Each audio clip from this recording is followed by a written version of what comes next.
Well, good morning. It's 4:25 a.m. and it's coffee time with Jer. I was going to go live, but at the end of the day, I don't have the time or the bandwidth to do a 2 hour live or an hour and a half live or even a half an hour live at this point because I got a lot to get done this morning because I have an ophthalmology appointment and an optometry appointment that I need to go to. I hope your day is looking well ahead of you, those of you that hear this video. And with that being said, I got a question for you. When you plan your day, do you prepare yourself analogically or algorithmically or a combination of both? Now you're probably saying, okay, what do you mean by that?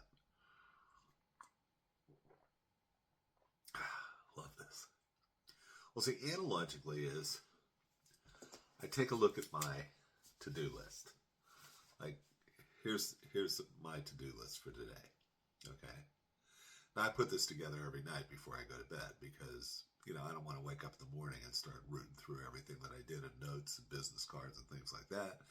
I want to have it available at my fingertips. So I have this already prepared. So what I do is I look at it and I think in terms of what I can remember that had happened, what had transpired. That's analogically. I go back to my experience and how I'm going to proceed regarding the system I use and the plan that I use, et cetera, the approach that I use. Okay, that's analogically. But see, I already know all that stuff. That's really just an organizational aspect, right? It's an organizing of my thoughts, an organizing of my intentions throughout the day. But then what I do is I like to quiet myself. And the way that I do it is I do about, 9 minutes on a treadmill, nothing heavy. It's not a workout, not really.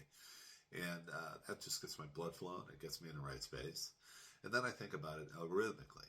Now, algorithmically, I believe that there's a systematic approach within the mind that is based upon two things. One is based upon, of course, your analog, right? But two is it's based upon an invisible aspect of the mind, which is very, very powerful. And I believe that's where the voice of inspiration or the voice of intuition or the voice of instinct come from. All three of these I refer to as imaginative voices. And when I quiet myself and I close my eyes and I shut my mind up and my mouth is hard. I shut my mind up to the best of my abilities.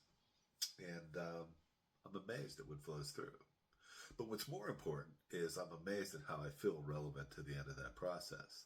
So, analogically, I'm really thinking in terms of what to do. But algorithmically, I'm thinking in terms of how to feel, how to think, how to see. To feel is to believe. To think is to formulate the entire structure of whatever it is that you're experiencing. And to see how you see it determines the entire perspective you have on the situation. So that's what I do. I do it both analogically and algorithmically. Think about that.